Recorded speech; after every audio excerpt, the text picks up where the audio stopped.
Okay, I'm Crystal Palmer. I'm Chase. I'm Katie Call. So, first question is from Argument Against Same-Sex Marriage, and it was, what principles of effective speaking did you see in his speech?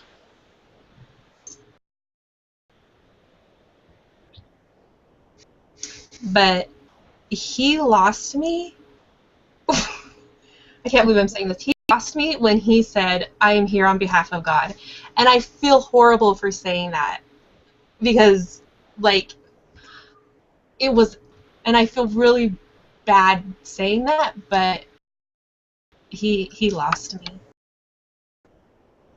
I do know, but it is kind of hard when you just like take that one stance, and it's just like, okay, like we know that, but it's like that's not really going to persuade people as much, especially if they don't believe. I feel like everybody knows that argument.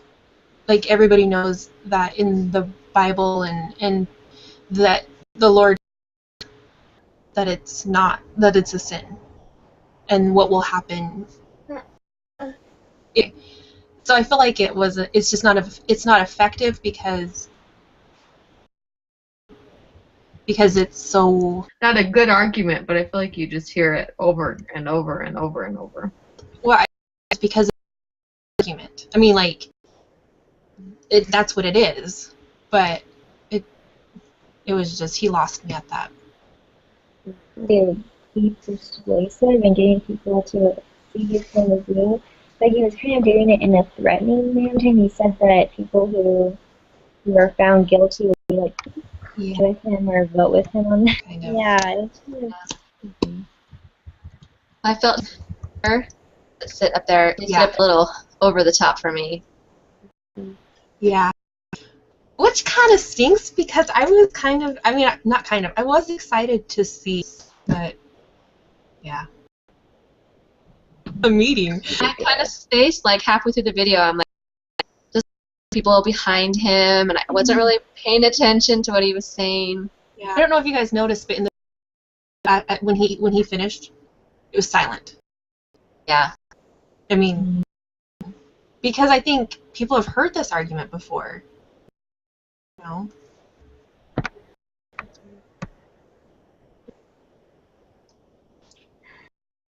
Just. maybe. Yeah.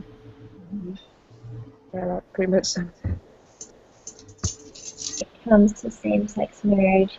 How would you feel after listening to his speech? Kind of already discussed that, I think. Like, I was glad when he was done. Use like your beliefs and your feelings on things. Someone who's on the fence, I probably, obviously, my religious side wouldn't be that strong, or like I'd be like, no, this is how it is. If I was more on the fence, I'd want to see more of the facts instead of just her point. Said in her presentation, like, when you base your argument on the religious aspects, people opinion, you know, like, oh, that's great, but where's the proof? Where's the science? And it doesn't really make it valid, I guess. You know, it makes it valid to the people who believe it, but Is what was less effective about his speech? His stance was stiff, I thought. He didn't seem very comfortable, so it was kind of hard for me to watch him. It was kind of uncomfortable for me to watch him because he was so uncomfortable with himself. Mhm. Okay, second one was forcing sex marriage. And this question is, what principles of effective speaking did you see in his speech? because he following given by Marshall Gantz. Gantz? Was that his name? Telling the story of, like, a personal story. Yeah, all of us experience in families. You know, like his sister really helps us connect to him. Yeah. It's just like, oh, so it worked out for them, and it's like a true example to see, and I think he had that. on his side.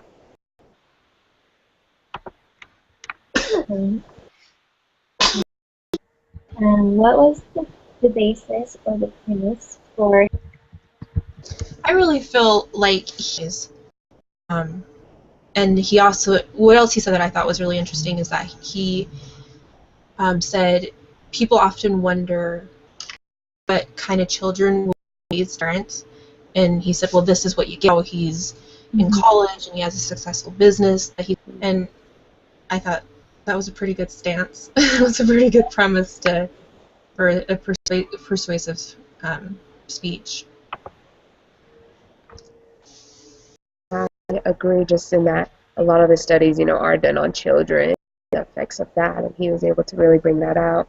And so it's just like really everything you said, like this stance and how he contributes to society, he's a member of Scouts, it's like making life for himself, just things like that. I thought his, I think, said, if I was your son, I'd make you proud. Oh, that's And he's obviously confident, and I think he would make anybody proud to be part of their family,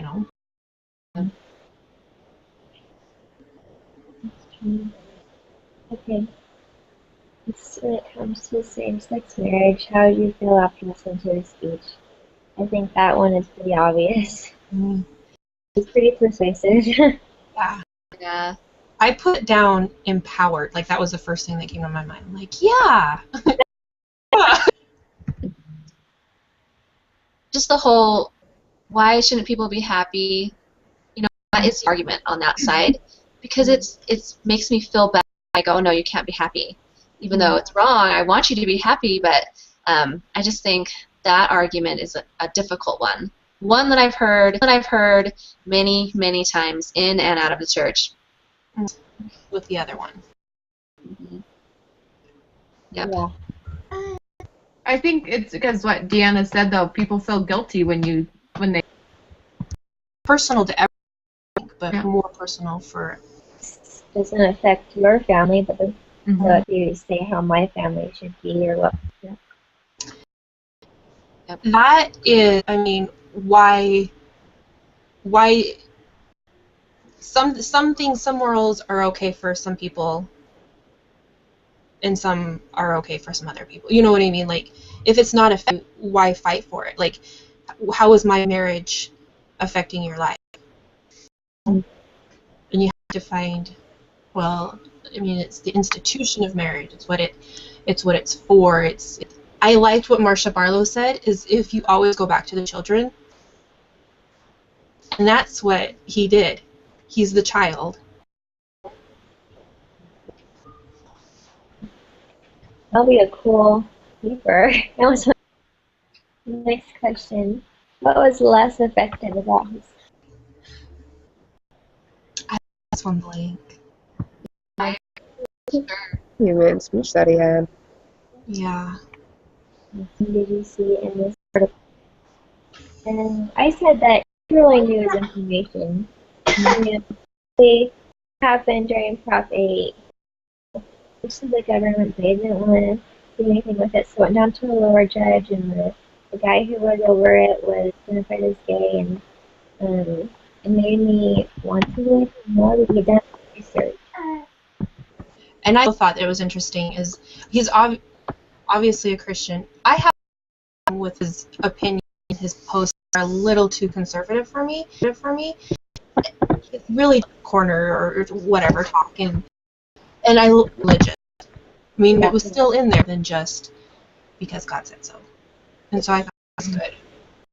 I thought he break those very well, because I think, obviously, from a standpoint of religious, it is important to put things in. It's like knowing what a Christian is and who you are, but then also adding like the science behind it. I think they can go very hand in hand, and I think he handled that well and contributing both factors to it.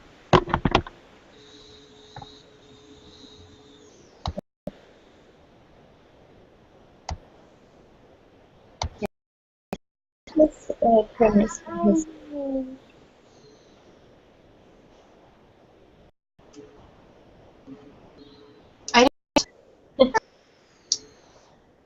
I think it was good because he kind of explained it in a way that you can't, like like Marsha Barlow said, he kind of unarmed the opposing side. He introduced the, and then I clicked off of it. Agree with same-sex marriage, or you're a horrendous bigot or something like that.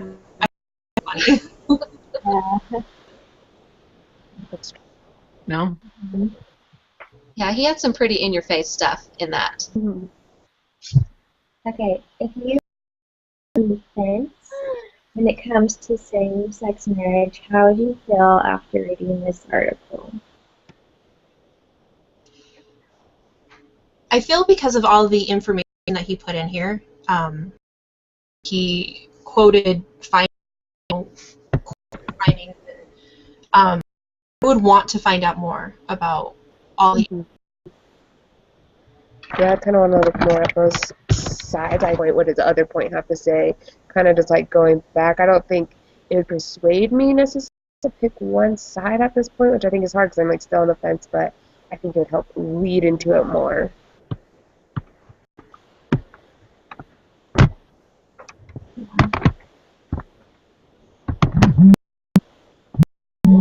What was less effective?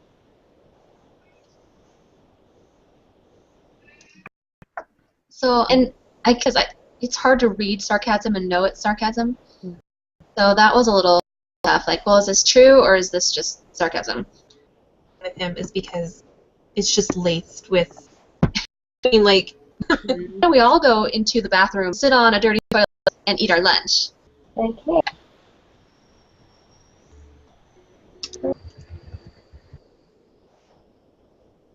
And either. I didn't have any. So now it's just being more of like our aha. I have a couple aha moments. I'm not sure. Against same-sex marriage, we felt that it could have used more facts, and some arguments can have too much religion, and then it just turns up the person off. And then it also like the religious side over and over again. And then in the advocate number 2, that was same-sex marriage, and he related well to his audience. Let's see. So by getting his audience to see him just as a normal person, it made us want or to know more, want to be on his side, just by the way he spoke to his audience. So being personable and being view. And then on the article by Matt Walsh, and this will actually make you want to find out more on the subject. And so when you are persuasive. Anyone else has anything to add that I missed? Off I was by just when he said. Yeah. Well, and sometimes I think maybe there should be really. Not your whole entire speech.